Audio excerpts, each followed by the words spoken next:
Welcome to the Rally Point with Otto Robbie, a place where combat veterans share stories of their time abroad during military service. The purpose of this podcast is to create a space for veterans to connect with each other and raise awareness of the adversity that comes with serving in combat.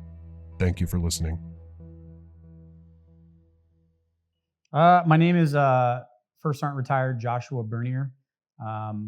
Retired 24 and a half years, United States Army. I grew up in Mountain Home, Idaho. It's in Elmer County, Idaho. Southern part of Idaho, outside of Boise.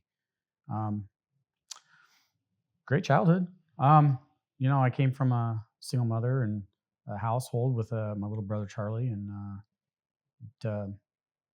my mom busted her ass to take care of me and my brother, and and she did what she had to do.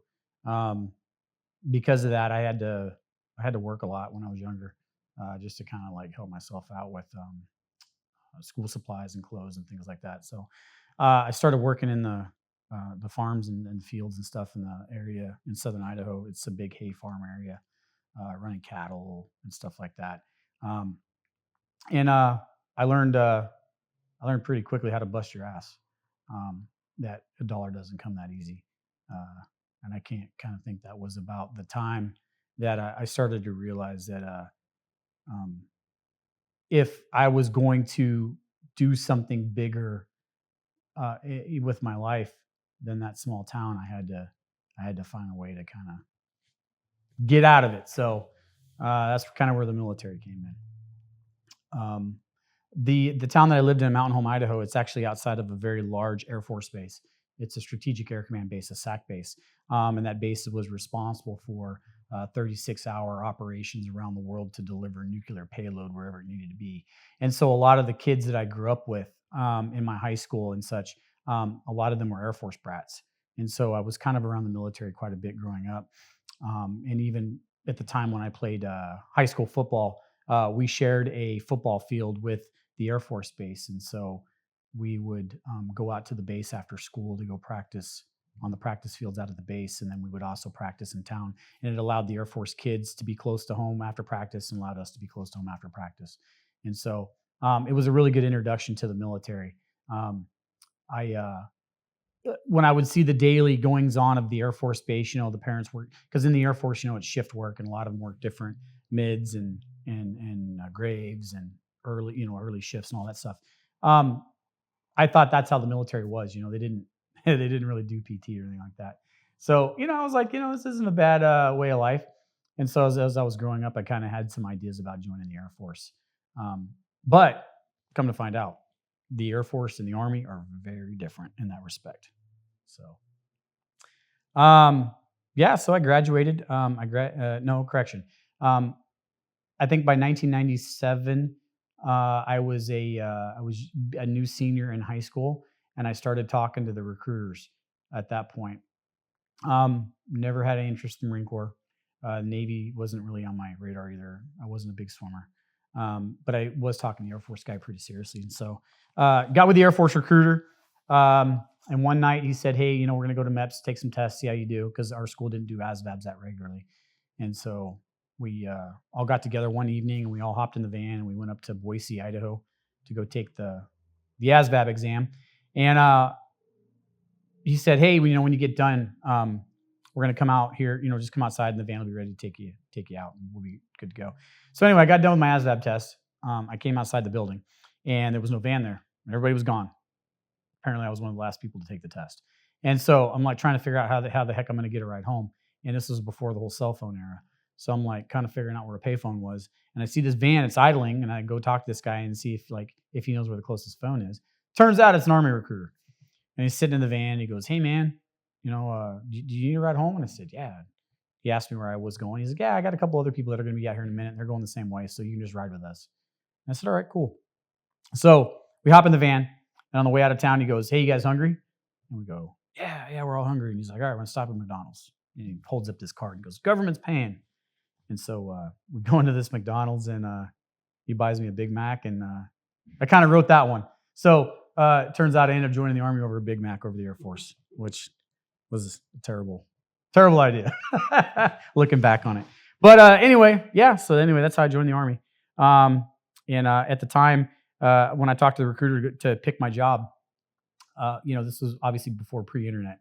So I'm trying to like figure out what job, what MOS I want to have. And I really thought the Cav Scout looked cool because he's showing me these videos, these different jobs. And in the Cav Scout video, this guy's like riding a dirt bike and he's like looking in binoculars, and it looked like super awesome. And I like riding dirt bikes, so I figured that was my thing. And funny enough, I had a really good recruiter though. He goes, he was a former 11 Bravo, and he said, or he was 11 Bravo, now a recruiter. But anyway, he goes, you don't want to do that job. He's like, that video, they don't do any of that. He's like, they sit in a motor pool and they work on Bradleys. You don't want that job. And I said, all right, I guess I don't want that job. And he's like, you know what you need to be? You need to be an Airborne Ranger. And I had no idea what an Airborne Ranger was. So anyway, he shows me the video for Airborne Ranger, and they're jumping out of airplanes and they're blowing stuff up and they're clearing trenches and buildings and jumping out of helicopters. And that looked fun.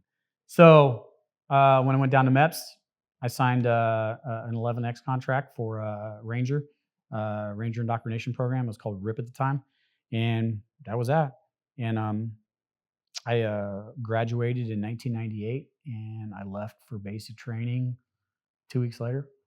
Went to Fort Benning, Georgia. Basic training was pretty much the same for anybody. I think probably one of the big differences back then, this is obviously before OIF and OEF. So my drill sergeants at the time, most of these guys had not been deployed. There was a couple of Desert Storm veterans from 91, but for the most part, these guys hadn't seen any combat either.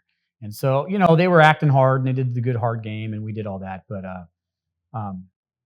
it was just it was a different time in the Army for basic. And a funny story about basic training. This kind of like, this is how small the Army is in life in itself.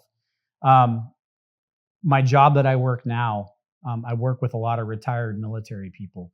And one of the guys that I work with was my former drill sergeant in basic training, and that was 26 years ago.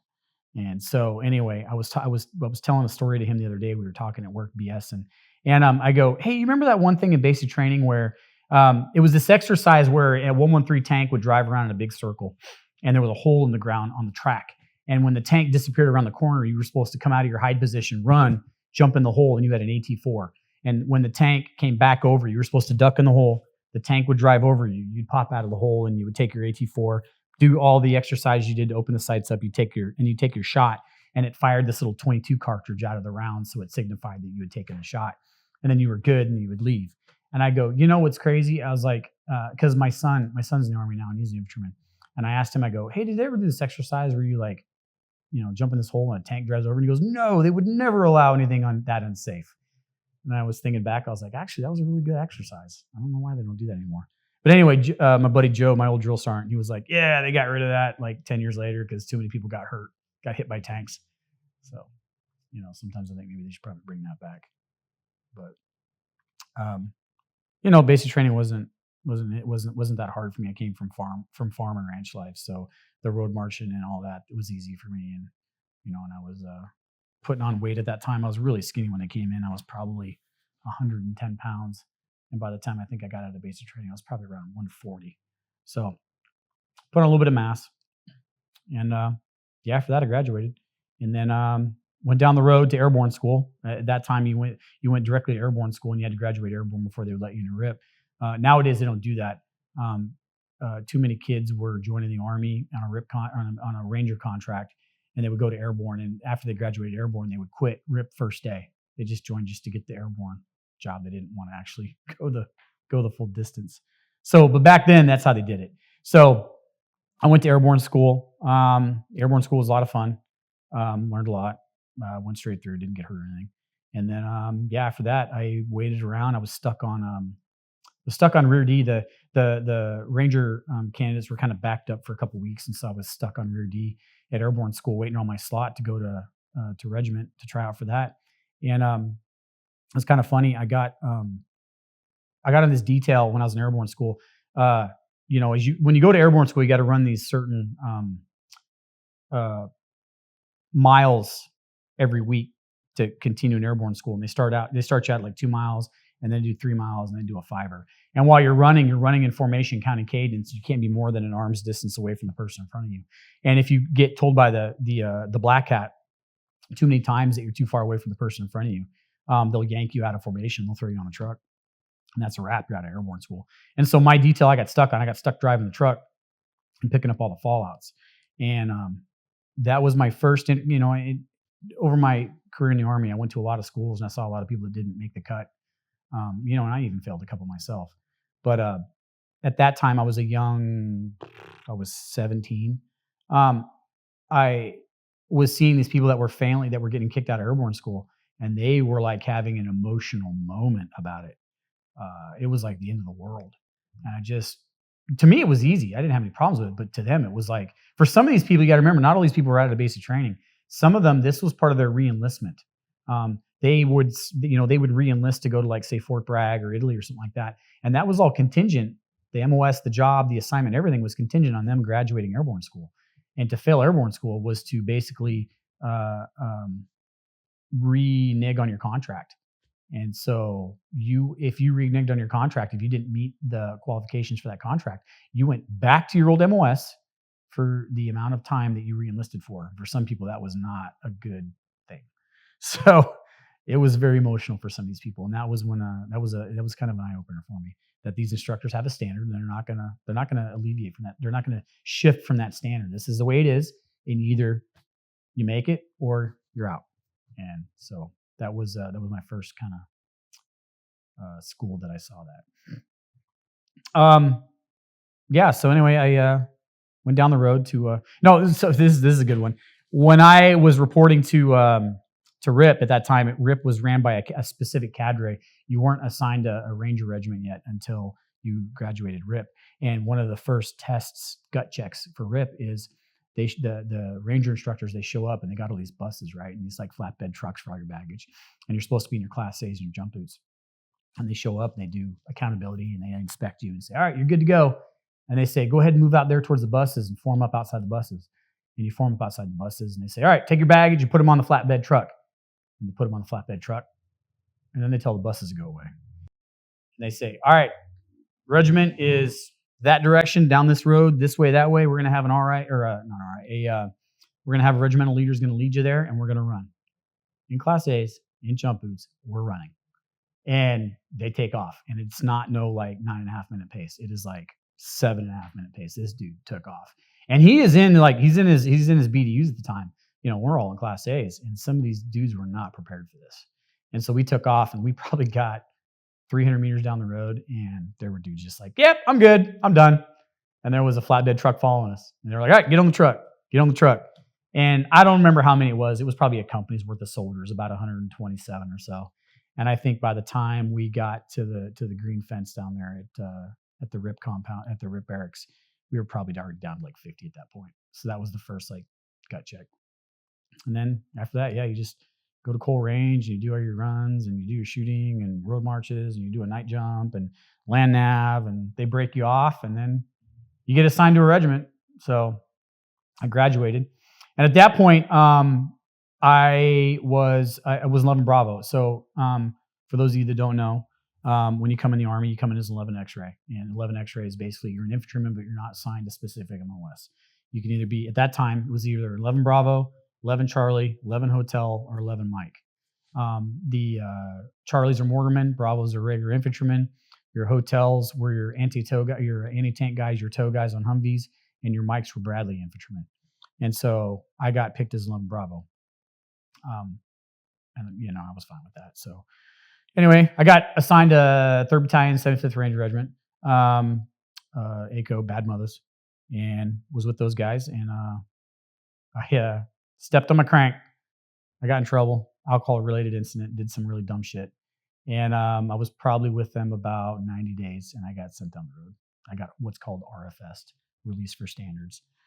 And so when you get RFS at that time, and at that time, my release was also, they were over strength on infantrymen. And at that point, regiment was pushing hard to get their own support. And so they were really needing like commo guys and cooks and truck drivers and mechanics and things like that. And they didn't need a lot of infantrymen. And so I was pretty much on the chopping block. I wasn't tabbed. I hadn't been in a regiment that long. They sent me down the road. It turned out to be a good thing though. I got sent to Bragg immediately thereafter, got sent to the 82nd. and I got put in with 3rd Battalion, 504th Parachute Infantry Regiment, the Devils in Baggy Pants, and that actually it turned out, like I said, to be a really good thing.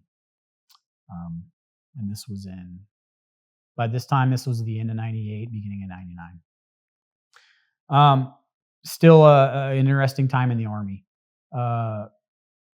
We were just getting out of Bosnia at this time.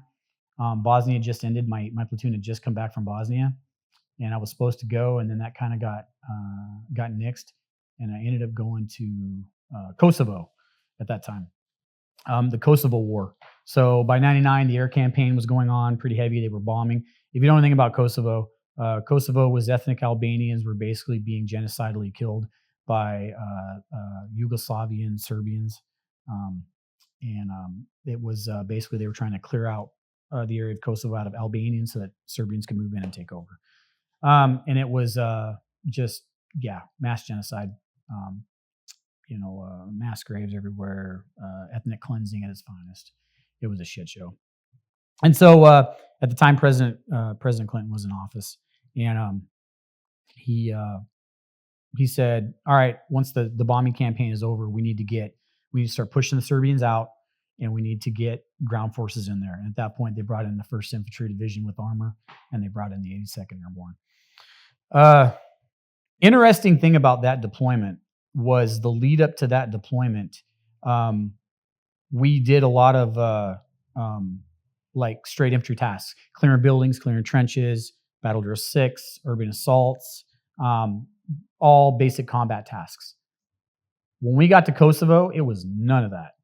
Our job at that point was to basically run TCPs, which were traffic control points, to search for arms and munitions that were moving around the country, and also to find mass graves, because they had buried a lot of bodies, and the mass graves were being used as Exhibit A, B, C, whatever, for trials of all these Serbian leaders that were being held up on war crimes trials.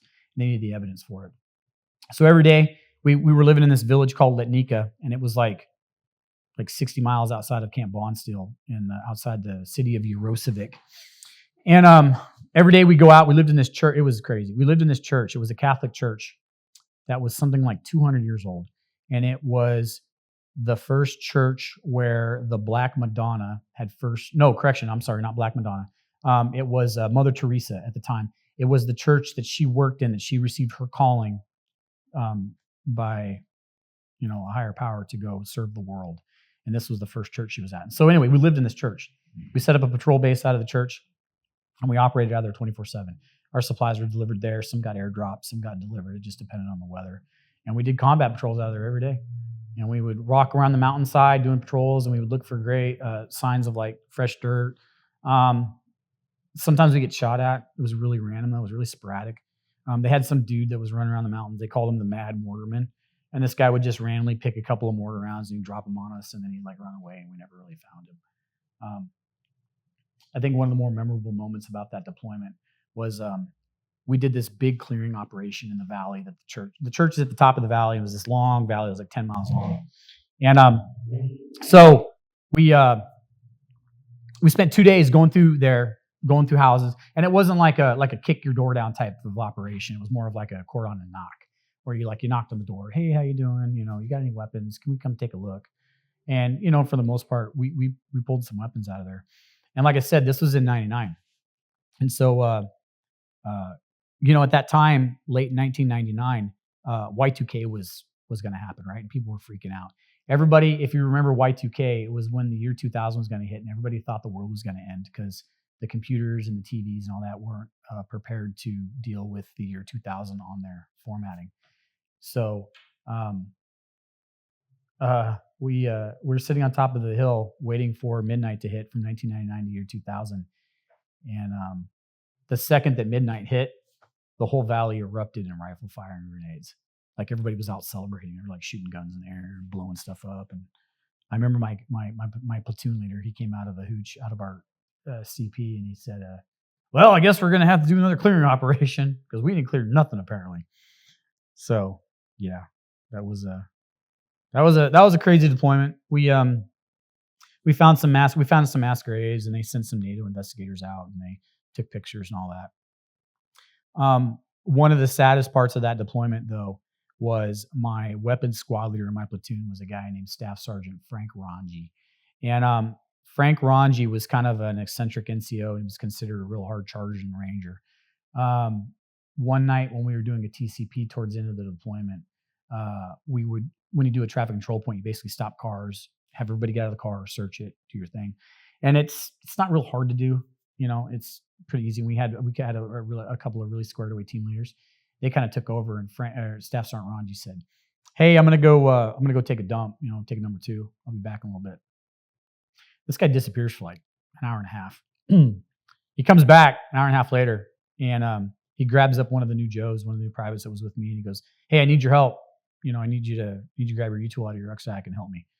And so they disappear, and they're gone for like another hour and a half.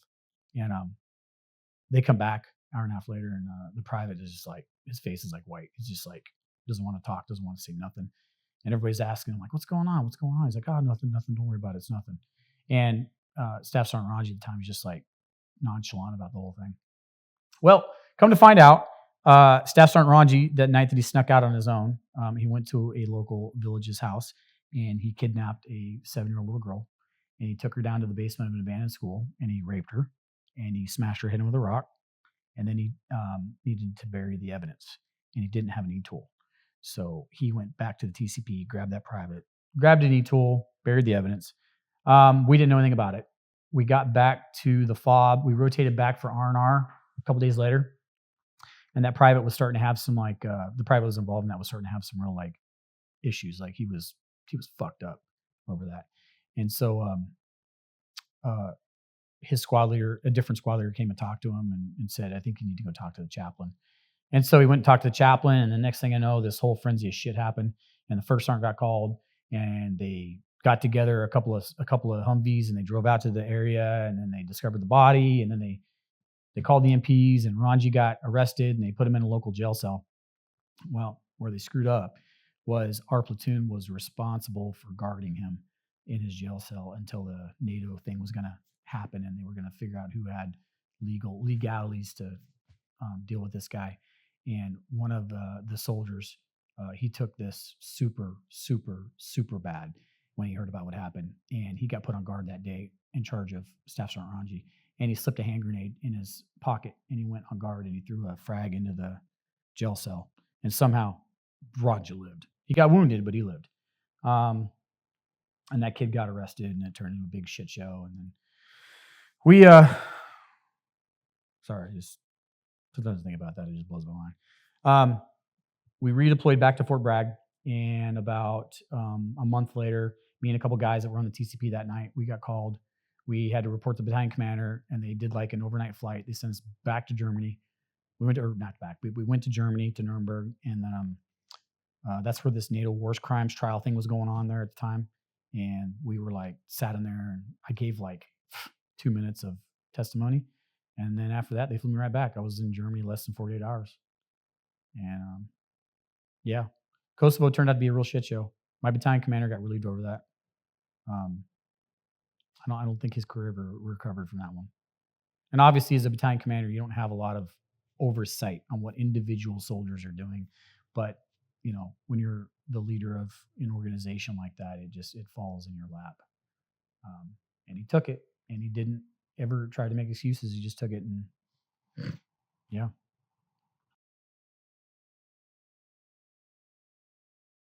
When you returned from Kosovo, did you feel like you had been in combat? I did in my head. At that time, I felt like a badass. And it's funny because I went on leave right after that, and I went back to my hometown, and everybody's like, "Oh, this guy, dude, he just got back from Kosovo. He's like, wow, big deal." And I liked the attention. But it's funny because years later, after I went to my first deployment to Iraq, or no, it was probably my second one, I realized that Kosovo was easy. That was like the JV team for Iraq, and then Iraq was the JV team for Afghanistan. So it was this. Maybe I got lucky. I had this slow buildup. The situations kept getting worse and worse and worse and worse, and then but I was gaining rank at the time, and and I was learning how to be a leader.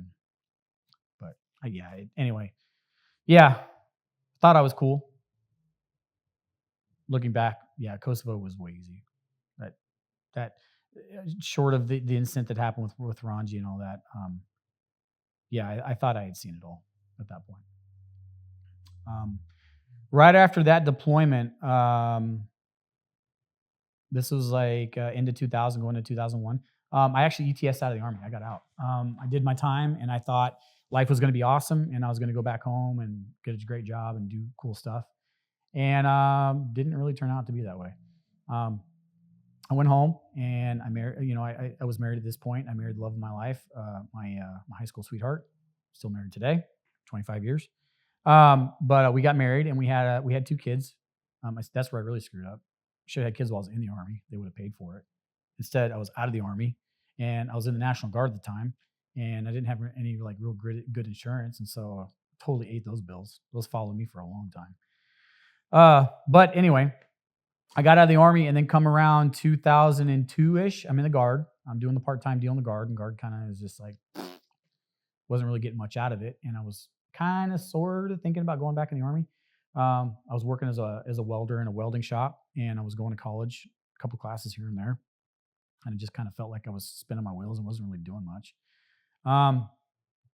And at that point, I got a call from a recruiter, from an IRR recruiter from the Individual Ready Reserve, and he said, "Hey, man, we're calling people back. You're on the list. What do you think?" And I thought he was joking at first, and he wasn't joking. And he said, "Hey, here's what we're gonna do." He goes, "I'm not even sure if you're qualified. So what I want you to do is I want you to come into the MEP station, and I want you to what did I do first? I took a UA, urinalysis test." He goes, "If you pass the UA, we'll give you $200 cash." And I was like, "Man, $200 cash, that's a good deal." So I went in on like a Friday after work, took the urinalysis, took the piss test, passed, gave me $200 cash. I was like, "Man, this is a deal." A couple weeks goes by, and he calls me back and he says, "Hey, we're doing a height and weight, test. We're gonna test your weight and all that, make sure you're not fat, whatever, and test your background, make sure you haven't gotten any trouble since you got out of the Army, and we'll give you another $200. So I said, "All right, cool." So I went back in on a Friday, went in, did my height and weight. They did a little fingerprint test and all that, and they were like, "All right, you good." They gave me another $200 cash. I should have probably saw the writing on the wall at this point, but I didn't.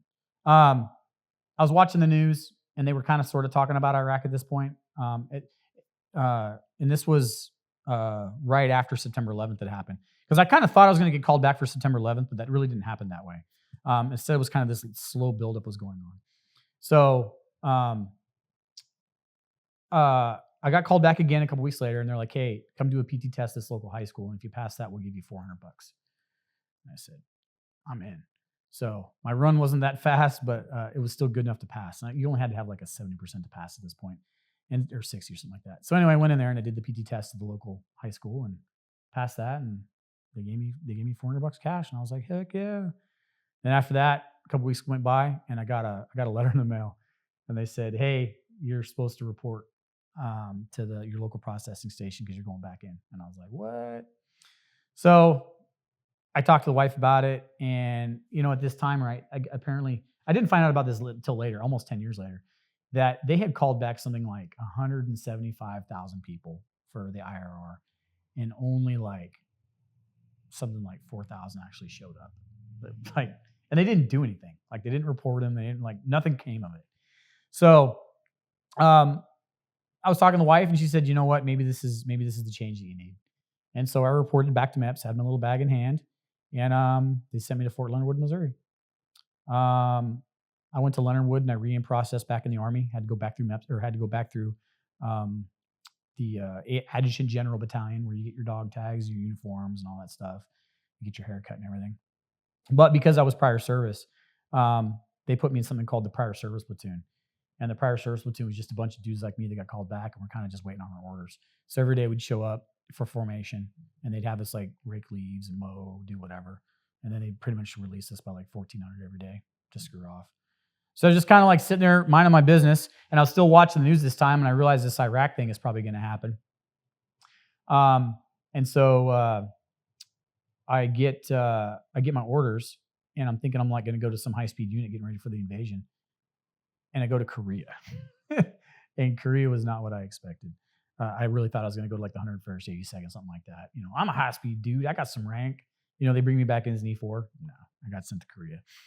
And you got to understand at this point in Korea in 2002, Korea is like where people went if you didn't want to deploy anywhere. If you just wanted to like party, have a good time, barbecue, do your thing, and not deploy, you went to Korea. Because back then, it's not like this now, but back then Korea was an individual augmentation assignment, which means you as a person would receive orders, go to Korea, report, and you would replace somebody that just left. They call it deroasting. And they would deroast back to the States to the next assignment that they wanted, and you came in to fill their spot. And that's how it was. Everybody was coming to Korea at different times. And so versus nowadays, whole brigades and or battalions deploy to Korea as a unit, do their time, and then they all come back as a group. So they've had a buildup of time, before they went to Korea, while they were in Korea when they came back. But yeah, like I said, it wasn't like that when I got there. So when I get there, I get sent to this place called Camp Hovey, which is outside of Camp Casey. It's about 30 kilometers from the DMZ, the demilitarized zone up north, where if you know anything about the Korean War never officially ended. It was in a truce status. And so it was still an active area. North Korea still did their patrolling, and they still did their ridiculousness up there. And we hung out down south in Camp Hovey, and then we would do rotations up to the north to augment mortar support at this time. Oh, kind of to backtrack on that story.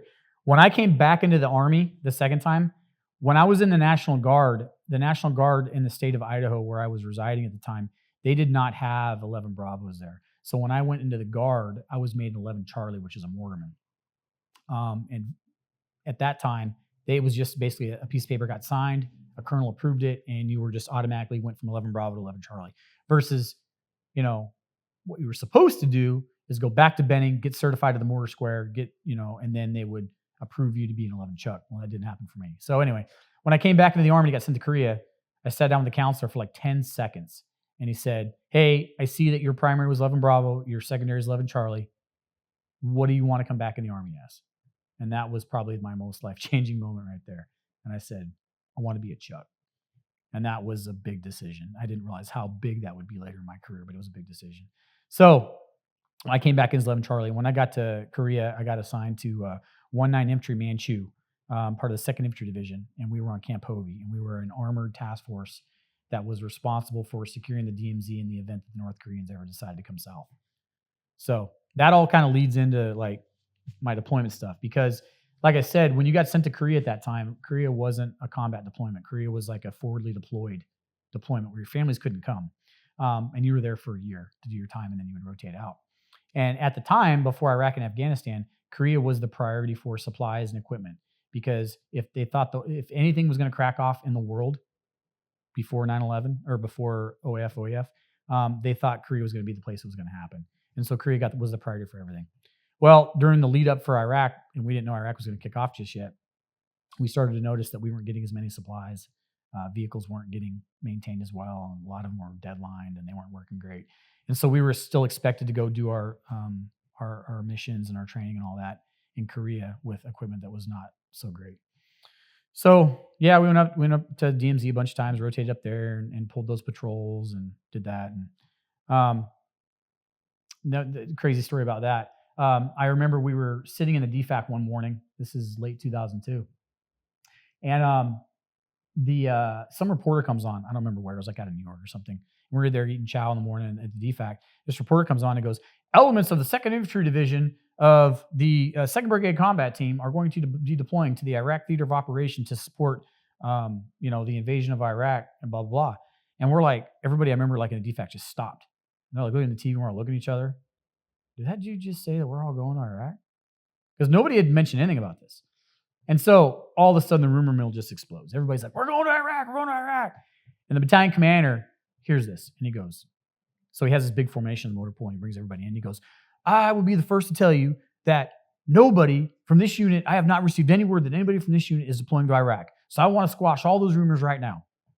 And we're like, wow, man, maybe that recruiter was just, or maybe that reporter was just retarded or whatever. So, and then like after dinner, the first sergeant like comes to the barracks. He starts yelling at everybody in the motor pool right now. Battalion commander wants to talk to everybody. We're like, what is going on? So we go back to the motor pool and we're all in formation. And the battalion commander gets out there and goes, I want to let you know that I just got word that we're going to Iraq. And so we're just like, are you kidding me right now? I found out I was going to Iraq from a reporter in New York before my own battalion commander knew. So it was ridiculous. So anyway, at that point, the gears just changed. The whole mindset of that whole unit changed. And like I said, remember, people that went to Korea at this time, a lot of them were getting ready to deroast. They were getting ready to go back to the States. Nobody in that unit wanted to deploy with that unit because that unit was considered kind of like a throw together mashup of people, and nobody ever really took it serious. And so if you go and tell someone, hey, you're about to deploy to combat with all these dudes who don't take this serious, you start rethinking your life decisions at this point. So a lot of people are like, man, I got to go. I got to get back to my family. I got to get back to the States. I got to follow on assignment to Fort Campbell, Bragg, Drum, wherever. And suddenly the next day, like within 24 hours, the Army puts out a message and it says, hey, everybody that's in your unit, it was the whole brigade combat team in Korea, you're on stop loss and you're on stop movement. And what that means is that nobody can get out of the Army. You can't ETS and you can't PCS. You're stuck till the end of the message. And they don't tell you when it's going to get lifted. They just say you're stop loss, stop moving. So everybody's like crapping their pants. Like, oh man, I totally can't go back to Campbell or Drum or whatever. My family's going to be pissed. I'm supposed to get married this year. A million excuses come out of the woodwork. So anyway, we start going into this heavy training cycle to get ready to go to Iraq. And, they give us, it's crazy because it's like the Moonsan season in Korea. It's raining like crazy. Like the rivers, ditches are full of water. It's jungle. You're literally in the jungle training in DCU's Desert Combat Uniform to go to Iraq. So that was pretty dumb. But you got to do what you got to do. So anyway, towards the end of the training, they say, hey, the brigade purchased a 747 flight. The whole brigade's going to fly back to the States. There's going to be 2 flights. One's going to go to Oakland. One's going to go to New York. And if you're from the East Coast, we'll pay, we're going to get you to the East Coast. We're going to get you to the West Coast, whichever. And from there, it's on you to buy a plane ticket to go home, leave. And I was thinking about this. I was like, I don't know if that's a good idea. There's a lot of people that don't want to be here. And so they load everybody up, man. And man, some of us were super drunk. We got on that airplane. But we get on this airplane and we fly. And I get to Oakland because I'm from Idaho. I get to Oakland and I buy my plane ticket and I go home on leave. And when I come off leave, they tell you, hey, you need to report back to Oakland at this gate. It was gate 11 or whatever. At like 1300, be here, or we're going to send the MPs after you for being AWOL. And so 2 weeks goes by and I fly back to Oakland. I report back to that gate. And I'm sitting there, I'm looking around, right? And there was something like, I don't know, it was like 500 people like arrived with me at that gate when we arrived. That there were supposed to be 500 people when we got back. And I'm waiting, and the NCOIC shows up and the OIC shows up and they're like doing all their checks and everything. And they're looking around and the plane's pulling in and we're about to load up on this aircraft. And we're like 115 people short of who we're supposed to have to get on this plane. And they start making calls, and we suddenly realize like these people ain't showing up. So we get on the plane and we fly back to Korea. And when they finally like do like the numbers and they figure out what's going on, they got like out of just our battalion, and I think our battalion was somewhere around 900 people. Like they had like something like 230 just didn't show. Like they straight went AWOL. That's a lot of people to go AWOL. And basically they started making phone calls. These people like trying to figure out what's going on. A whole bunch of people are like, man, I didn't sign up to go to war. I don't want nothing to do with that, blah, blah, blah. And that was how it went down. That was the beginning of the deployment. And I was like, this is going to be a shit show. So, we, and at that point, we packed up all of our stuff. They loaded all of our household goods into containers there in Korea, and they put them in a big Connex, and they sent them down to the port of Busan. That's a whole nother story. But they sent them down to the port of Busan, and then we loaded up on aircraft, and we flew to Kuwait. And we sat in the desert and waited for the invasion to kick off. The invasion was crazy. It was like the Wild Wild West. Because I was a mortarman, we were in an armor unit. We had tanks and we had Bradleys, and my mortars, we had 1064 mortar carriers, which is a 120 millimeter mortar system mounted in the back of a 113 mortar and 113 armored personnel carrier. The problem with the 113 design is it's a Vietnam era design, and when you load that thing up with 62 rounds of 120 millimeter ammunition, you throw an extra like 60,000 pounds of weight in the back of this thing. And this thing it's way underpowered for a turbo diesel. And so when we were doing the Thunder Run with 3rd ID, we were really, really, really slow. We couldn't keep up with the armored forces, and they needed us to like do preparatory fires when we were heading towards Baghdad, and we just couldn't keep up with them because they were just moving too fast. And so our commander went and they somehow worked a deal with some local like truck drivers, and they loaded 2 113s in the back of a flatbed of a big rig. And we would basically like the invasion force was like kind of going that way, and we would kind of be like following them on the side roads or the hard roads in these trucks that were driven by local nationals. And I was told at the time, hey, if this dude decides he's going to like do something crazy and drive off the road or do something weird, you need to shoot that dude and take the truck. And so they made sure that all of us that like had familiarity driving big rigs and stuff, we were in the front seat with the driver, and the rest of our crews were in the back inside the 113s that were on the flatbed, and we had the 50 cals mounted, and they were locked and loaded, ready to go.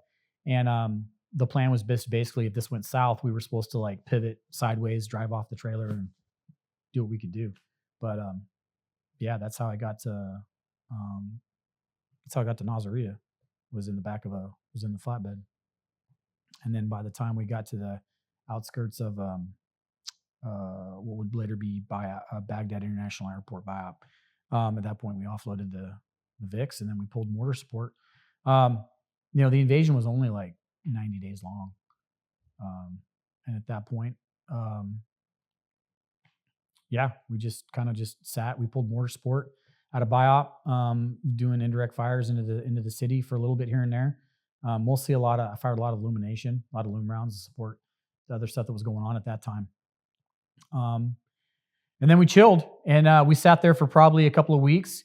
And at that point, we got redirected, and they sent us down. They loaded our vehicles back up, and my whole battalion got sent to Ramadi, al-Ramadi. And by this time, this was this was summer of 2003. And then, I rotated back to Korea, and I sat there for, because what was going on is we left all of our vehicles in Ramadi, and we were supposed to fall back in on them, but we didn't have enough personnel because they had finally lifted the stop loss and stop movement. And so at that point, a bunch of people were getting out of the Army. People were going where they needed to go. And so they were trying to do a changeover. And so we left our stuff with 1st ID there in Ramadi, and we went back to Korea. Well, while I was in Korea, at this point, because I was a call-up, I kind of had to make a decision. At this point, they were either going to release me from the Army to go back home, or I could stay in. I had to re-enlist. And at that point, I talked to the wife, and I decided to stay in the Army. So I re-enlisted for 3 more years. And then we trained some new kids that came in, and then we went back, and they flew us back to Iraq. I went right back 90 days later. And I was there, and I went to Ramadi, and then that was the kickoff of my like first. The invasion was kind of just like the Wild West, and the IED game hadn't started yet, and the Muqtada al-Sadr's Mahdi army hadn't like kicked off their craziness yet. So Iraq was still kind of fresh from American troops showing up, and so it was dangerous, but it wasn't like later on dangerous like the surge and all that. And so I kind of thought Iraq was going to be easy the second time around. Following the invasion, when you returned home, did you feel like combat operations in Iraq would be coming to an end shortly? That's what we were told, that it was going to be done quickly and that we were going to wrap this up in like 6 months. But if you had half a brain, you looked around and you realized that they were bringing in contractors, civilian contractors. Everybody was showing up. Halliburton, Brown and Root, Boeing, General Dynamics, like everybody was showing up, and they were like building like these buildings, and they were like building motor pools. And if you looked around, you started to realize there was a lot of money being invested in something that was only going to last 6 months. So I knew what I was being told, and I saw what was happening, and I realized this was going to be big. I didn't think it was going to go on as long as it did, but I definitely knew it was going to last longer than 6 months. So Ramadi in 2004 was an interesting time because that area was called the Sunni Triangle. And at that point in 2004, it was the most dangerous area in Iraq. It was, they were looking for Abu Zakawi. Is it Abu Zakawi? I can't remember. There was some really well-known bad dude that was basically starting his own little army in the Ramadi area, and they were on the hunt for this dude, and he was responsible for a lot of like IEDs and things like this. And so basically, what we do, and see, Ramadi at the time, we were in a joint unit at that time with First Marine Division, or no, Second Marine Division, Second Mar Div, and the Second ID and the Marine Divisions go way back to Korea, working together. So there was a lot of history there. So anyway, we were working with the Marines, securing Ramadi. Ramadi that time was actually called Camp Junction City, and it was named after a former Marine camp in Vietnam. So we were working out of there. The camp that we were on in Ramadi was a former Iraqi army camp, and the barracks that I actually stayed in were a torture facility. And I know this because the ceiling had all the rooms were like really small cells, and they had hooks at the ceiling where they would hang people. And yeah, anyway. So when I got there, we were doing mortar fire support out of the camp. We had these old school mortar pits in the ground, and we actually did the old school Vietnam look. We dug, or we'd take all the ammunition out of the cans. As we'd fire them, we'd fill them with dirt, line the bunkers, and we had these really cool bunker setups going on out of there. So we were doing fire support of that, and because we were just another platoon and we were really short people, between doing fire support out of the base, we also did patrols along the highway, securing the MSRs, the main supply routes, going into Ramadi, clearing it for IEDs. And then we would also randomly conduct raids into the city, doing combat operations throughout the city. That area, that was just a really bad area.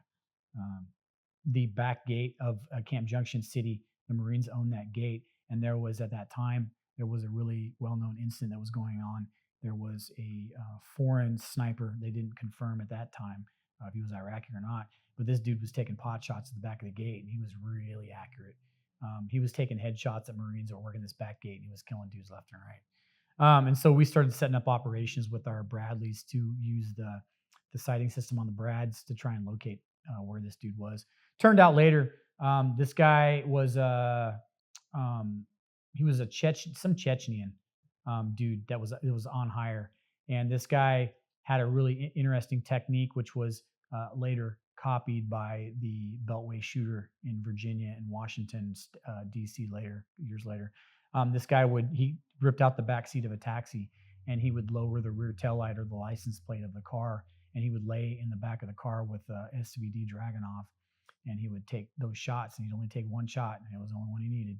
He'd take the shot, he'd lift the plate back up, he'd chill for a little bit, grab some water, act like he's picking somebody up for a taxi ride, and leave. And he did this many, many, many times before they realized who he was. And at that point, eventually, they figured it out. They waited for him, and they launched a tow into the car and destroyed it. But yeah, that was a pretty crazy one. That deployment was that was the IED deployment. In that deployment, that was where I really learned about IEDs. We would go out on patrol randomly, and I had one of the brand new armored up Humvees that had just gotten delivered. After everybody in America bitched about soldiers that weren't receiving the proper armored vehicles at that time in Iraq, I was one of the first people to receive one of the new Humvees with this armored up package on it, which turned out it was a good idea. But the problem was the design was a little far-fetched because they didn't upgrade the suspension and the engine on the vehicle, and so it was a ridiculous amount of armor on a truck, and they would constantly overheat, and they weren't that fast because there was too much weight on them. So, and that ended up being my downfall at some point, because I went on a patrol one day in the middle of summer. We were clearing these palm groves of these guys that were shooting rockets and mortars at the base, and we went out there and we got hit by an IED. And my truck at the time, I had my Humvee. I had this rack that was built on the back of it, and it was to hold like 4 extra fuel cans in the back. And then my gunner in the top of the 50 cal, he had an AT4 that was slung over the back hatch of the Humvee. And when we went down the road one day, we got hit by an IED, and it split the truck down right down the middle. Like, back end was here and the front end was here, and the fuel cans were on the back, like blew the whole back end of the truck off. And my gunner that was in the gunner's hatch, he caught a whole bunch of shrapnel, because shrapnel, when a bomb goes off on the ground, it goes up and out like that. He caught a bunch of shrapnel, and that AT4 that was on the back of my hatch, it made the AT4 go off. The problem is the AT4, like when it went off, it didn't something happened with the controls or whatever. But anyway, the warhead came like halfway out of the missile or out of the tube and it stopped. And it just sat there smoking. And I didn't even notice it because obviously I got bigger problems going on. I'm in the front half of the truck and the rear half is like 100 meters down the road. So my driver lost a finger. He caught a bunch of shrapnel upside his neck. My gunner had a whole bunch of shrapnel upside his neck and his back. He couldn't walk. He was paralyzed. My dismount in the back, he caught a whole bunch of shrapnel on the left-hand side of his body, and some of it penetrated his gut, messed his gut up real bad. And so, for some reason, Lord willing, I wasn't injured. My ears were ringing like a mofo, and I couldn't breathe because the fire extinguisher system in the vehicle went off, and it I couldn't breathe. Like I was dying. So I fell out of the vehicle. It's on fire. And at this point, we're taking contact from left-hand side, and they're firing up and down the convoy. And my convoy was like really spread out. And so some of the trucks in the front, there was a wood line that ended here, and they were ahead of the wood line. They had to like whip around and come back after they heard the explosion. And then there were vehicles in the back, and they were completely confused on what the hell was going on. So I jumped out of the truck. I dragged my crew out of the vehicle one by one. They were pretty fucked up, and they couldn't hear, and they're bleeding and fucking crying, and it was a whole shit show. And I drag them into this pit next to the ground, and then at this point, I realized we're taking contact. And the front half of the truck, the 50 was still sitting there, and it had a full belt of ammo in it. And I had my M4, but my M4 was like the magazine had been destroyed in the weapon, and like the rounds wouldn't fire. I tried to fire back in the wood line where the shots were coming from, but my M4 wouldn't work because the whole magazine was destroyed. So at this point, I ran around, I jumped on top of the truck, I grabbed the 50, and I just started fucking laying waste on this tree line. Personally, I didn't physically see fighters. I heard the weapons. I saw the rounds hitting my vehicle, but I never physically saw anybody. I just fired in general direction, and I just fucking cleared that whole wood line out. And at that point, Bradley pulled up next to me, and it turned out to be my future platoon leader, this guy named Lieutenant Chung.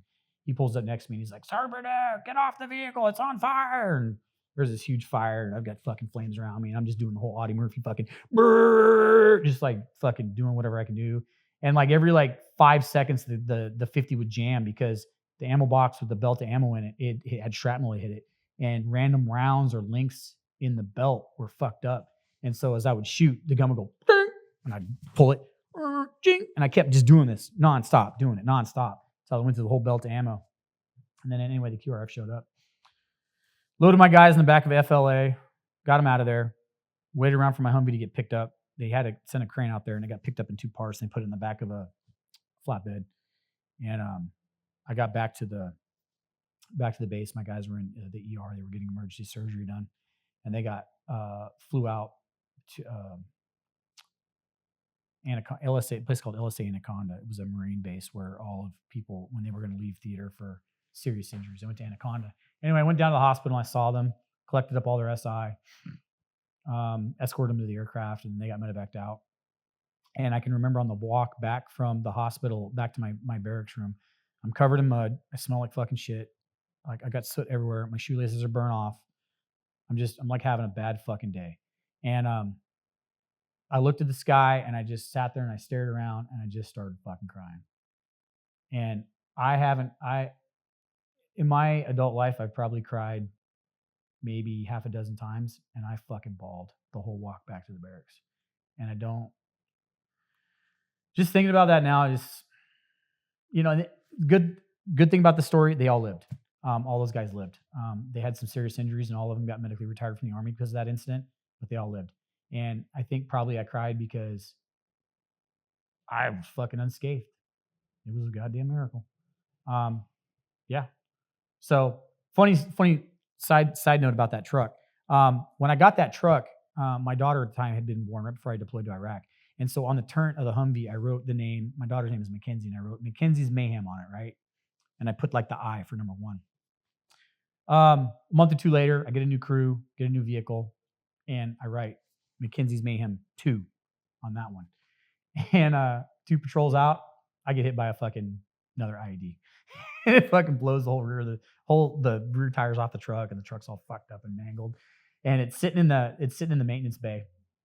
And the mechanics come, and I'm sitting there, and I'm telling them like what's wrong with the truck, blah blah. And they look and they go, Mackenzie's Mayhem. wasn't we? And the mechanic was, the mechanic goes, hey, Jim, didn't we have a mechanics museum in here last time? He's like, yeah, it was that one guy, Bernier. And I'm like, yeah, it was me. And he goes, maybe you should rethink that name. So after that, it was the big joke in my family. I tell my daughter that. My daughter's 22 now. I tell my daughter, I go, the last 2 vehicles I named after you, both of them got blown up. So I'm not naming any more vehicles after you. So, yeah, that deployment, that was a crazy one. After that, I went through some more clearing operations, and my buddy Don Aligo got killed, Sergeant First Class Eco. He was a platoon sergeant over in the Scouts, and him and the PA, which for whatever reason, didn't make any sense. They were traveling together on a big mission, and they were both in the same vehicle, and it got blown up and destroyed. And I had to go clean that up, and that deployment was rough. I got back from that deployment, and I literally within like a month of us getting back, we were being told we were going right back.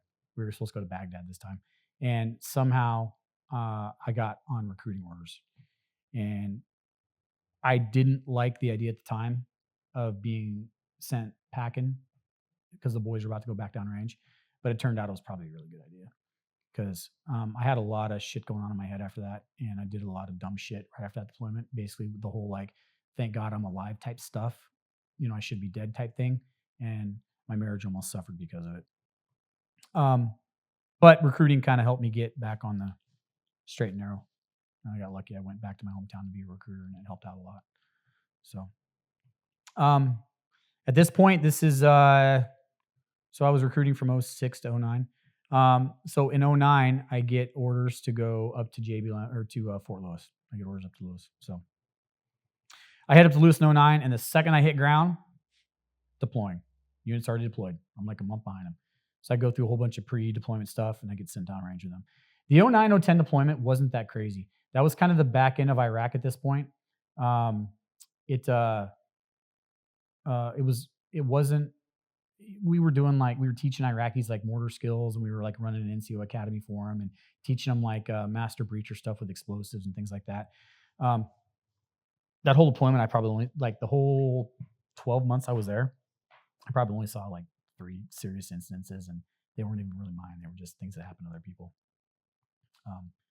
The craziest thing about that whole deployment was the very last day I was there. Very last day. We were leaving our FOB, and we were driving to this place called FOB Warrior to go turn our strikers into the next unit that was going to come in and take them from us. And so whenever an Army unit gives its vehicles and equipment to another unit, what we do is we do a full layout of all the equipment, all the BI, the bags, the tools, everything. And you account for every little piece. Make sure you got everything. And then you load it on the truck, and then when the next unit comes to get it, you take it all out and you lay it all out so that they can see that you have everything you say you have. They sign for it. Now it's theirs. So right before I left my FOB to go to Warrior to go turn the vehicle in on the last day I was going to be in Iraq, we laid out all my equipment, all my bags, all my tools, and everything was accounted for, and I loaded everything up. The problem is the strikers that have mortars in them, they're called MCVs, mortar carrier variant. They have very little room in the back of them. There's like 0 room, and we have like a ton of ammo back there. And so I took all the bags and the baggage and everything for the vehicle, and I strapped it to the outside of the truck, outside this thing, or in between the bird cage and the hole. In Iraq at that time, they installed these big cages on the outsides of the truck, and they were like an RPG net that would stop an RPG from penetrating the whole of the vehicle. So it was kind of like this buffer zone of like 1.5 feet. And so I strapped all this equipment to the outside of the truck. So on the way to FOB Warrior, we're like almost there, and I'm like going through this small village, and there's this dude chilling on the side of the road, and he's like selling ice cream. He's got an ice cream stand, he's got the thing up, and he's got an ice cream in his hand. He's looking all happy. And I just thought it was weird because this whole trip, I'd never seen a dude that close to the road with an ice cream stand. And the second that that clicked in my brain that was weird, this dude reaches in there and he grabs a grenade and he throws it at my truck. And it happened in a millisecond. And so I'm like looking this way, I see him, I'm looking, and in the corner of my eye, I see something being thrown. I look and I see this dude, his arm is like leaving, something's leaving, and then boom, the whole side of my truck explodes. Well, it was an anti-tank grenade, but lucky for me, anti-tank grenades only really work if they hit the hull of a vehicle. Because we had that bird cage on the outside of the vehicle, the bird cage stopped most of the explosion. The downside was all the shrapnel that came off that frag lit all the bags at the outside of my truck on fire. All the BI got burned up. And it literally, because it's all plastic type vinyl, it like melted and it like fell on the truck and like was wrapped around it and glued to it and all kinds of shit. So anyway, I get to Fob Warrior and I park my truck and everybody's like, "Oh man, cool man, you guys made it out of that. That was badass, blah, blah, blah." And the unit's waiting. They're like, "Hey man, where's my MCV at?" I'm like, "Oh, it's right over there." And I'm like, "Let me go lay this stuff out." And so I tell my guys, "Hey, go lay out the truck." And so they're laying out the wrenches and the tools and all that. And they're laying out the bags. And they're like, "Hey, Sergeant, these bags are like, fuck. They're like melted to the truck." And I'm like, "Just leave them." And so this platoon leader comes in behind them. He's the guy that's going to take over this vehicle. And he's checking off all the stuff. And he's like, "Hey, where's this bag? And where's that bag? And where's this bag?" And blah, blah, blah. And I'm like, "Well, that one is melted with that one, which is melted with that one, which is somehow stuck in the bird cage." And the guy's like, "I'm not signing for that." I'm like, "I don't know what to tell you." And he's like, "You're going to pay for that statement of charges." I was like, "You need to give a goddamn statement of charges to the son of a bitch that threw an anti-tank grenade at me on the way here." So that was a big shit show. And I ended up not paying for it.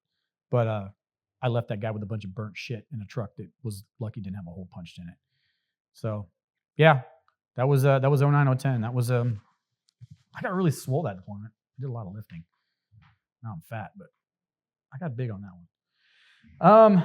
After 09, 010, we came back to JBLM, and we spent, that was like right before Christmas.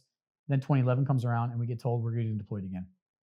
And this time, well, you know, it was funny for like the first 3 months, they were saying, you're going to go back to Iraq and go back to Iraq. But we're like, why Iraq? Because by 2011, Iraq was like being closed down and everything was like being shut down. Their military was leaving. And they're like, "Oh, you're going to Afghanistan." And I was like, great.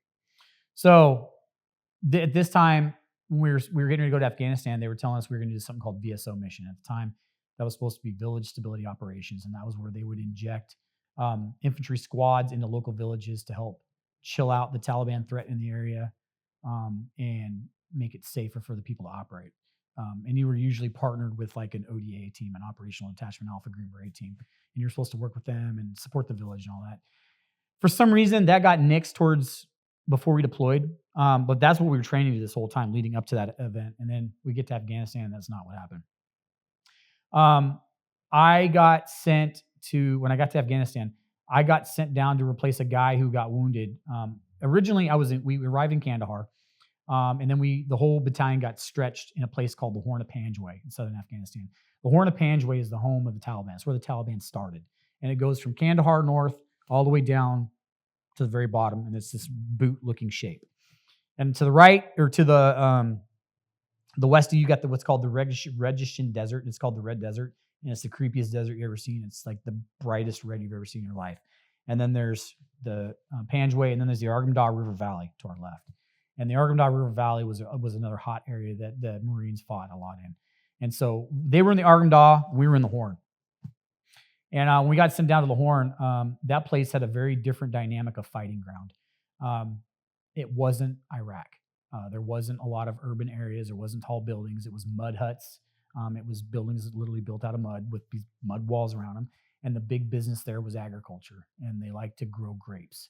And grapes were big business down there. Because once you grow the grapes, you leave them out in the sun, they become prunes and they become raisins. And raisins, if you've ever been to a Middle Eastern country, raisins are a big deal. So that was a big area for that. The Taliban, this area of the Taliban, they had fought the Russians for years. They knew how to fight. They were not, these dudes were not just some chump Iraqis that were running around the streets in tracksuits and AKs. These dudes had fought the Russians in the 70s and the 80s, and they were more than ready to deal with Americans. And they had been fighting this. At this point, you got to remember, we had been in Afghanistan since like 2002. So this is 2012. This is 10 years later. They had their A game. And they were well funded by what we were told later would be Iranian. So they had a lot of weapons, and they knew their business. Their fun thing they liked to do was IEDs, and they didn't do the big ones like in Iraq that blew vehicles apart. Although they had some of those. These were mostly little 5-pound toe poppers, 10-pound toe poppers. These are the ones that would take your leg off, and they put them everywhere, like everywhere. It was a big game of minefield out there. And typically the game of the day for them was outside the villages, a Taliban guy would be responsible in the morning, or correction, right before the sun went down, because they knew that we hit at night because we own the night. Right before the sun would go down, this guy would drive around his motorcycle and he would put all the little triggers on all the IEDs they already had buried all over the area. And then in the morning, right before the sun came up, he would drive the same route again and he would undo all the triggers. And then if we got out there and we started doing patrols, like we would patrol into a village, they'd see us coming the second we left our fob. And they would kind of guess which route we were going to take, because there was only certain routes you could really take in that area because the terrain was really rough. And so they would guess and they would drive out to those spots in little motorcycles and they would put triggers on the areas they thought we were going to go. So every patrol, we had to change our game. A standard infantry platoon, usually when you walk in an open area and you're doing a movement, what they call a movement to contact, you typically walk in a wedge formation, which is just a big wedge and everybody's spread out and we're walking this direction. Well, you can't do that in a place that's laden with IEDs because you have to have a guy in front with a mine hound, which is basically a mine sweeper, and he would sweep for the triggers and or the HME. And then we'd have a guy behind him, an EOD guy with a dog, and the dog would sniff for that stuff too. And they would constantly get hits all the time. And so we'd mark them with a flag, and then sometimes we'd blow them. They called them BIP them. They'd blow them in place, or we'd go around them. And it came to a point where there were so many IEDs that we started walking ducks in a row behind each other wherever we went because you had to follow the guy with the minesweeper. And that's a terrible technique to fight a war because when you're ducks in a row, you take a shot right down the middle, it kills everybody, or you got a perfect flank shot and you can take out a whole line of dudes. But that's the way you had to do it.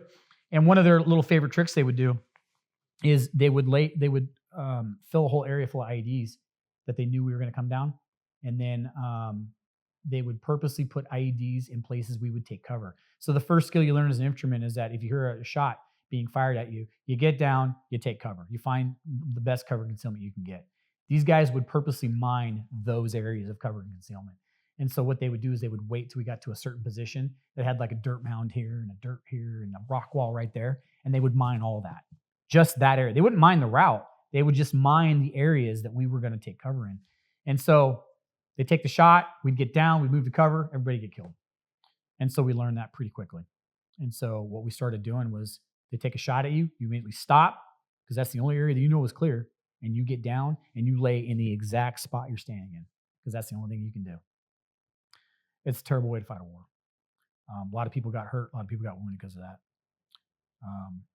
I ended up in an area down south in Mushan, this place called Mushan. This place was a hellhole. It was a company-sized COP, refit a company of 110 soldiers. And we basically lived and worked with no running water. Food got delivered by a helicopter once a week. Living in dirt, no AC, barely any power. It got a little bit better the longer that I was there. But initially we were taking recoilless rifle fire almost every day in our fob. People were getting messed up. Hell, our commander would walk around. He would do these, KLEs, key leader engagements where he would go meet with the local villagers and the sheikhs to try and get a plan together of how he's going to help the community out, digging a well, making a road, something like that. And he'd be out there with his interpreter, and he went through 2 interpreters in like 2 weeks. The first one got shot in the throat by a sniper, and the second one stepped on an IED. Like, the interpreters didn't even want to come down where we were at because our area was so bad. So every day, we're just taking punches to the face, stepping on IEDs, fobs getting blown up. The big game changer for my COP at that time was we got something called the PTIS balloon, which was a persistent threat detection system balloon. And it was this monster Goodyear blimp balloon that was attached to a trailer, and they would run it up, and it had the equivalent, something near, of like an AH-64 Apache camera system on it. And it could zoom in really good and zoom out, and it could record and all this stuff. And we had the ability to use it inside the talk. And so it started to give us SA situational awareness of the area that we were in. We would use the camera to zoom in on the routes that we knew the dudes were putting the mines in, so we could mark our maps on where the mines were. It also allowed us to figure out where the gangs of Taliban, where they would operate out of, what areas that they thought they were safe in, what areas that they stayed away from, and also how they observed us. And that was a game changer because once you understand how the enemy views you, it changes the way that you do your operations. And so that thing was really a big game changer. And then our battalion finally got delivered to us these big old monster T-barriers, and that allowed us to have protection around our fobs, so we stopped taking so many mortar recoilless rounds. The other thing there that soldiers really don't put a lot of value in is hygiene. And one of the big issues that we had on that fob, because we had no running water, It was really hard to take showers or keep anything clean. Soldiers started having really bad diarrhea from the food because it just wasn't hygienic the way we were doing it. And they brought in an army cook, and this dude was a game changer for our FOB. He started making the food hygienic and the way he served it and all that stuff. Because it got to a point where you go on a patrol and you'd be shitting your pants the whole patrol for like 12 hours straight. And if you've done any kind of walking up a hill, taking a hike or whatever, and you got to shit your pants like every hour, it really takes the fun out of it. Not to mention, you're in 127-degree heat, you're carrying 68 pounds of equipment with a machine gun or a mortar, and you're shitting your pants every 30 to 45 minutes. Not fun. It can just beat you down. And when this guy came in and he fixed the hygiene situation on the base, it was a game changer. Funny enough, that guy, he's retired now out of the Army too, and he's a really good friend of mine. We hang out during football season and watch football together. Tell stories about the moosh back in the day. Yeah, that deployment was that was hard. That was hard. A couple of dudes really got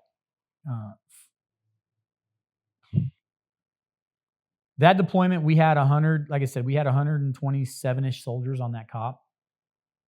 It was somewhere around 68 got Purple Hearts. That was a record for our area. Not only that, but we were the priority for all rotary wing aircraft that would come in the AO. So typically what happens in Afghanistan at that time frame is aircraft go out in hunter-killer teams. What they do is it's a Kiowa, they call them pink teams. It's a Kiowa down below. It draws the fire, and then the Kiowa calls up to the Apache that's higher, and it tells them, "Hey man, I'm taking shots in this tree line." And so the Apache starts to destroy the targets, and the Kiowa is basically like the bait, and the Apache takes it out. Those guys were always looking for work. They would fly around and look for work in certain areas. They would always come to our area because it didn't matter what time of day, there was always action. And there was something came out at some point between 2012 and 2013 that 98% of the aerial attack coverage and fighting that was going on in southern Afghanistan happened within a 12-click area of my COP. We owned almost 100% of all the action in southern Afghanistan for that deployment because of where we were. It was literally like we just stirred up a hornet's nest there. So, yeah, man, I learned a lot out of 2012. Most of the first sergeants got medevaced out of there. Our company commander got his leg broken in IED. Battalion commander got shrapnel in his leg. CSM got messed up. Somehow, miraculously, from all that, nothing. I didn't get hurt. I was on the back end of a lot of explosions. Got my hands burnt up really bad trying to rescue a dude who got caught fire from a generator fire. But yeah, I was running mortars out of there, doing patrols. That was a crazy one. Yeah, 2012 ended somewhere around Thanksgiving, and we rotated back. And after that deployment, I ended up getting orders for ACRC. I became an ACRC instructor. I got sent to Mississippi. I was training National Guard units that were getting redeployed to Afghanistan. It was a good assignment. Then 2016, I got sent to Fort Hood, Texas.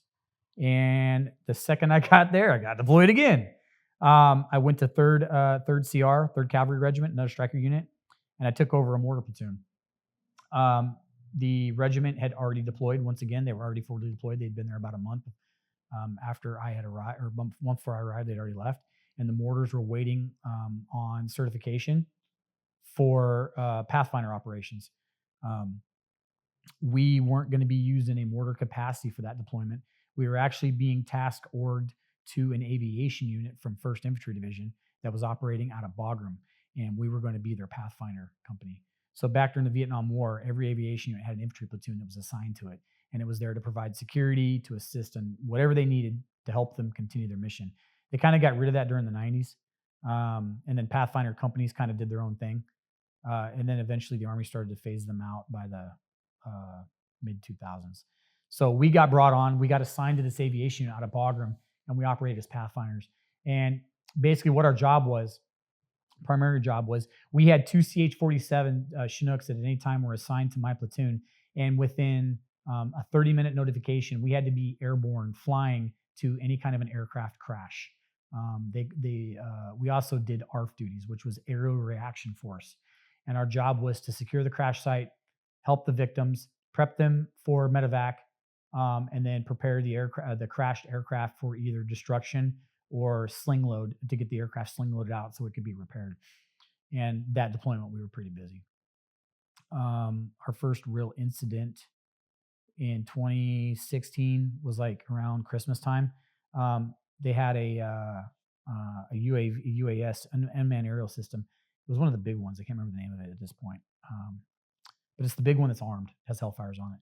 Anyway, they had sent this thing out on a mission, and it came back and it was running low on fuel, and it crashed right outside of Bagram.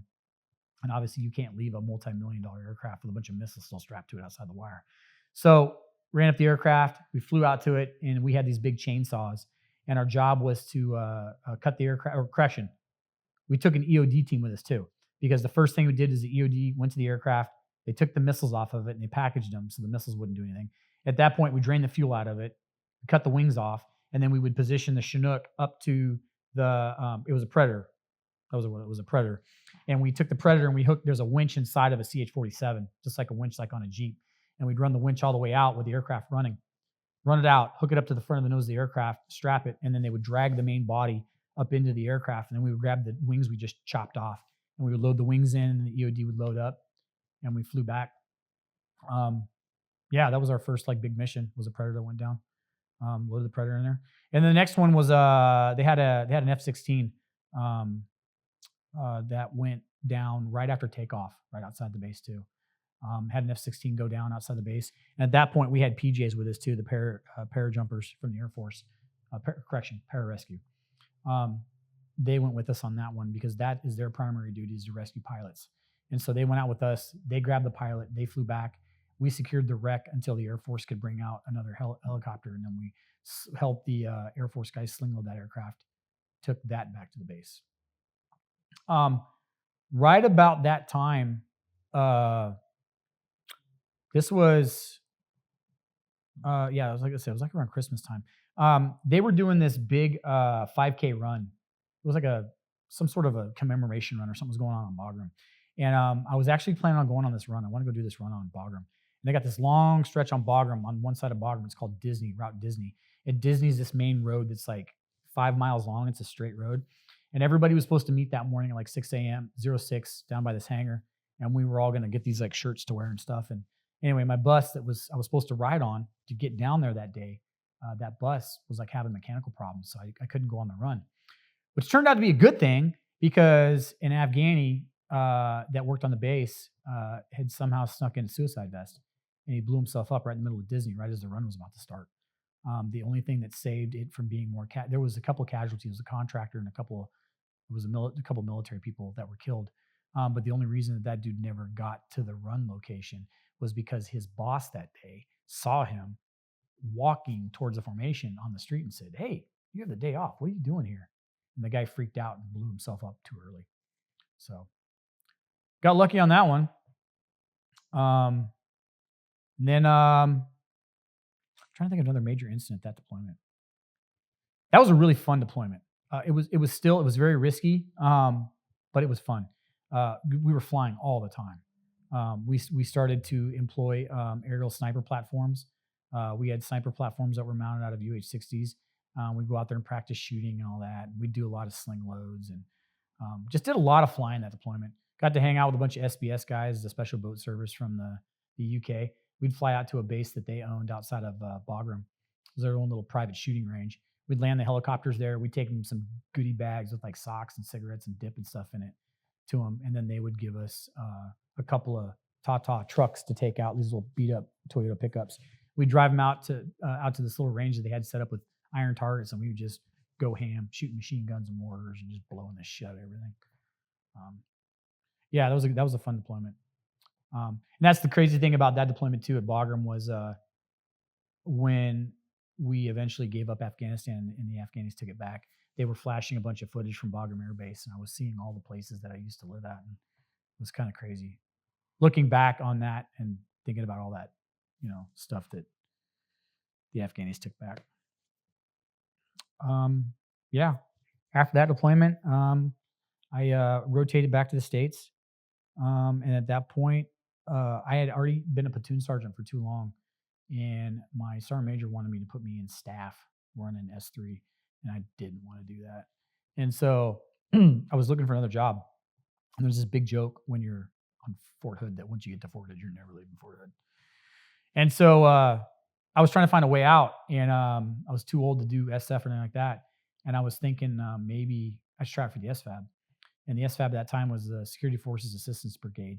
And it was a new idea that General Milley had come out with, that in order to help out foreign nations that need help, you can help out like their combat forces, but you also got to help out their mechanics and their cooks and their EOD and their engineers, and everybody that helps make an army run needs to be advised, needs to be helped. And so that's where the SFAB came in. And it built a lot of its MTO and its task org off of the old Mac v SOG that had come out during Vietnam. So Mac v SOG is really famous because special operations kind of own that, doing operations in Laos and things like that.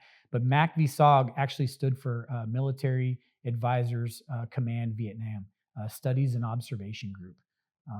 And what that originally, the idea with that with President Kennedy in the 1950s was that they were going to send advisors to assist the South Vietnamese army on fighting the communist forces up north.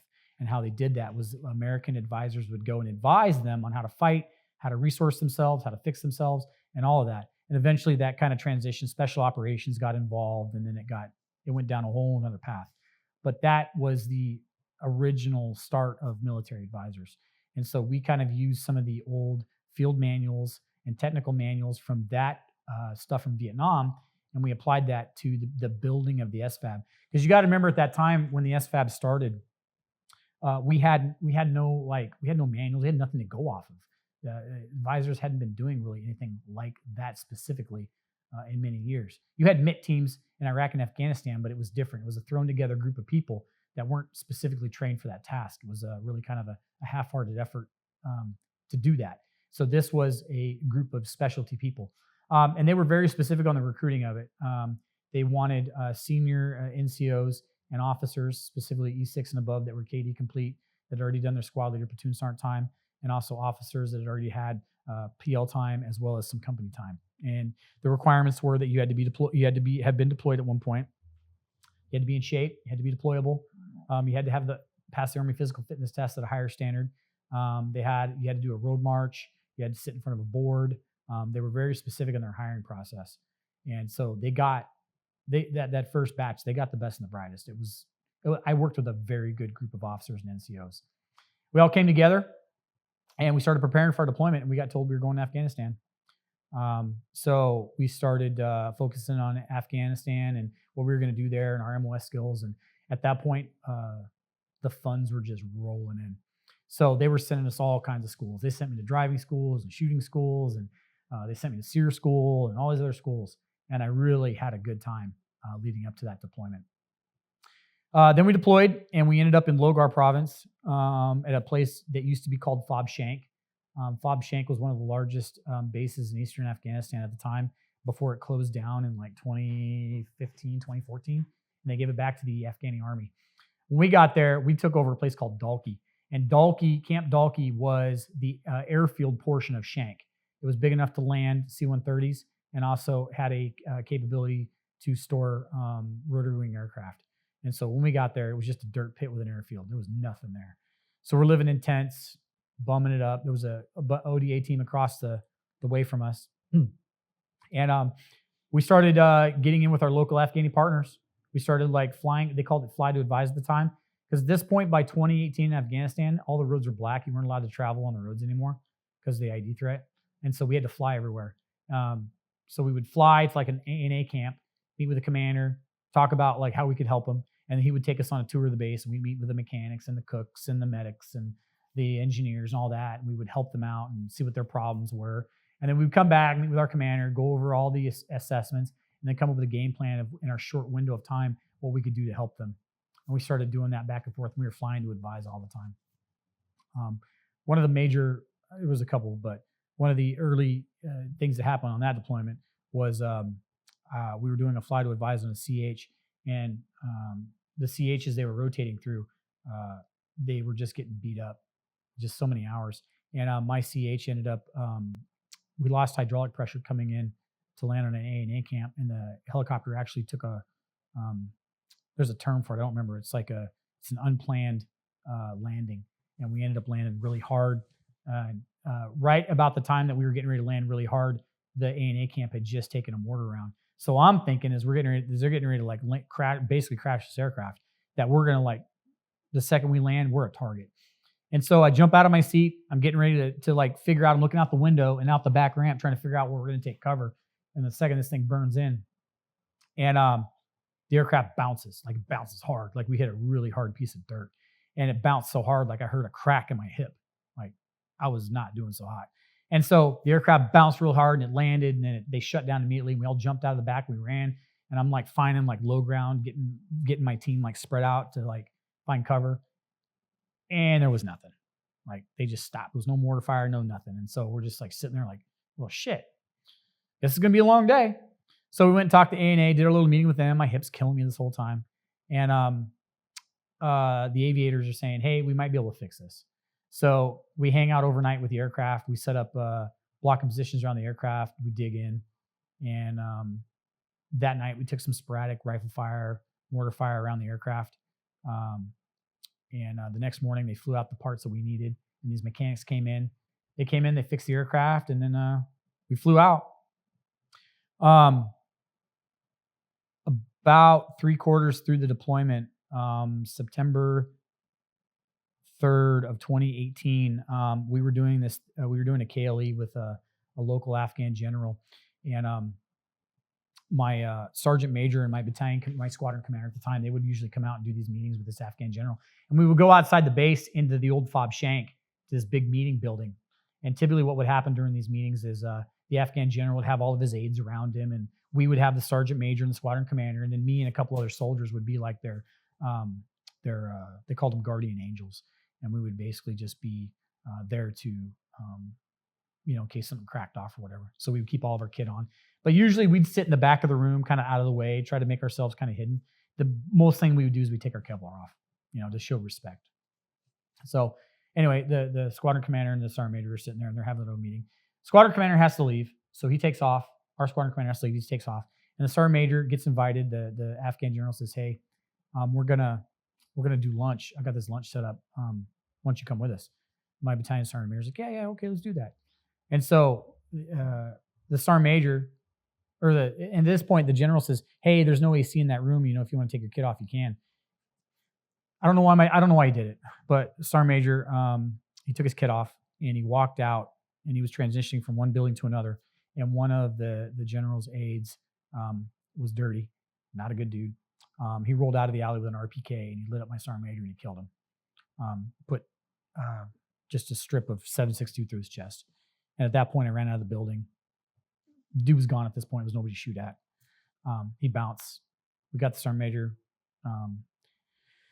put stuff on his wounds, got him in a vehicle, got him back to the base, and he died.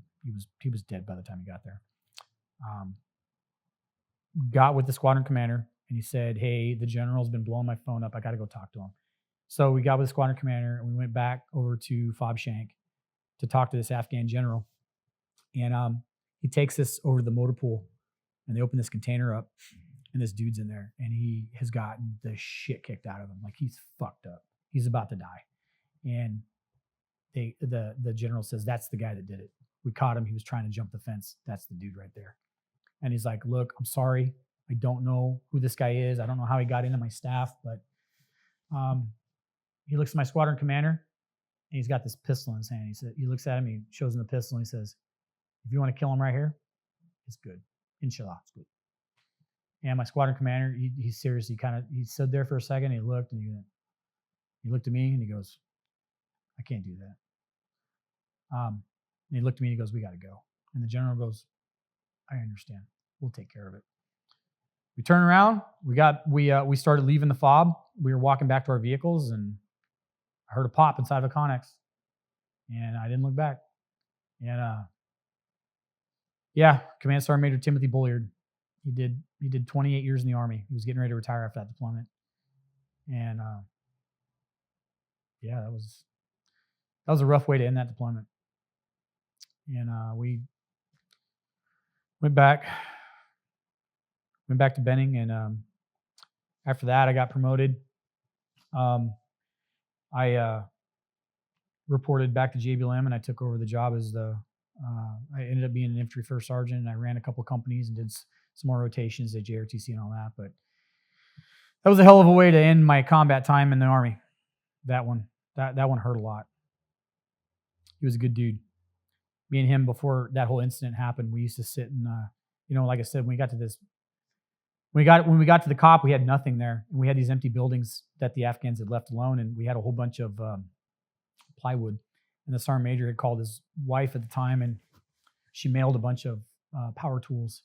And he knew that I was a woodworker on the side, and so we would hang out in the evenings and we'd build offices, we'd build desks. And he used to tell me these really funny stories about the Army and how his first divorce was a freaking nightmare, and he lost all of his tools. He's really still pissed about it. And we had a really cool relationship. He was a good dude, and that one really hurt.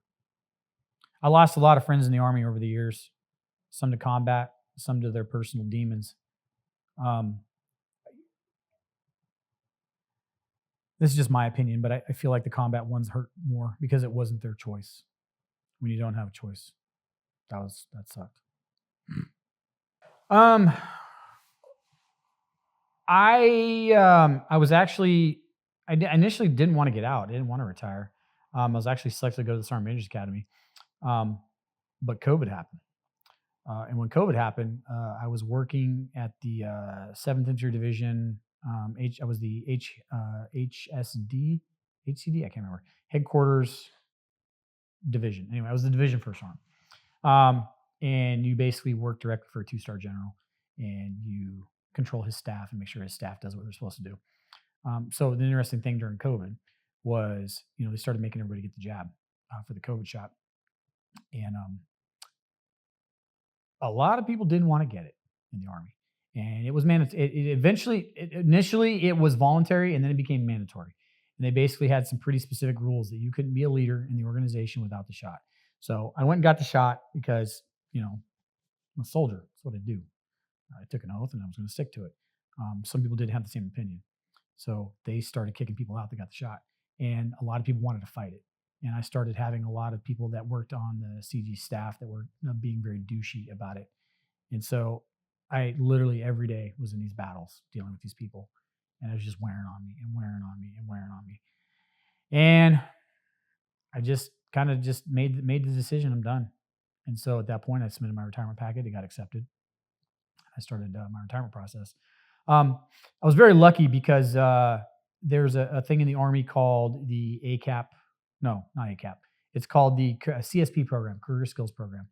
And the Career Skills Program allows select soldiers that, as long as they're on the straight and narrow with the Army, they're doing what they need to do to get out, and they're doing it the right way, honorably. You can pick a trade that you want to work in, and the last 6 months you're in the Army, you go and work for that trade, and you get job skills, and the Army still pays you.